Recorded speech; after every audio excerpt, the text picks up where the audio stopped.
you have read all 6 of Jane Austen's actual full-length published novels and you still want more. I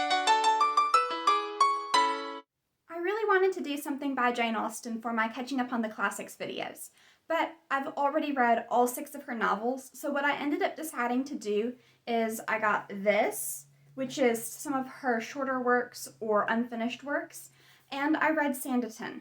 Sanditon was Jane Austen's last novel, and it's unfinished. It was unfinished at the time of her death.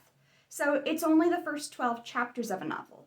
And while for some novels 12 chapters might be half of the book or even almost all of it, in this case, it's only really the beginning.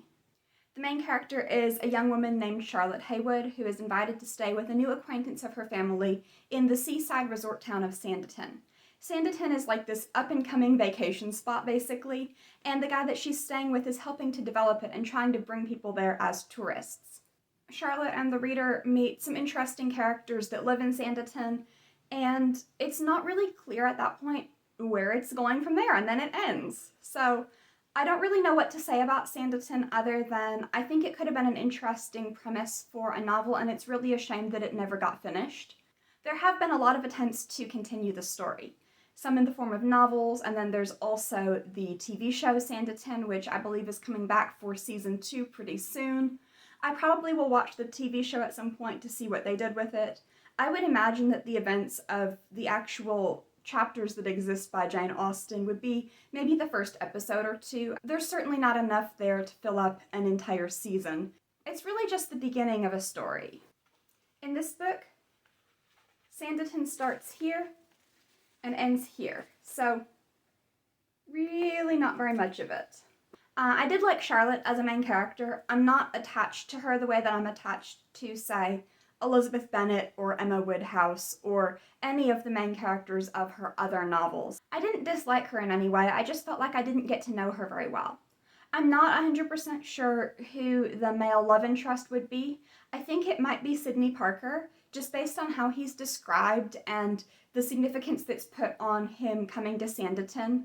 He seems like the kind of guy that a Jane Austen heroine might fall for, but since he doesn't really feature in the book, it ends basically right when he's arriving in Sanditon. It's really hard to say how he would interact with Charlotte or what they would think of each other.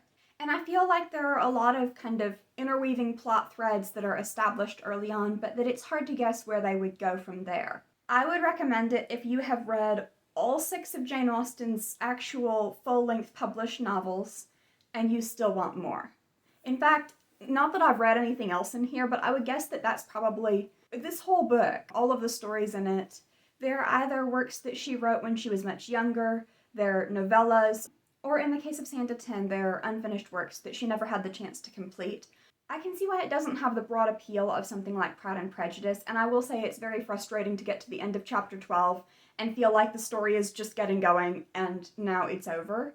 But on the same note, if you really do love Jane Austen's work and you want to see what she was working on when she passed away and what might have been if she had lived longer, I think it's definitely worth checking out in that case.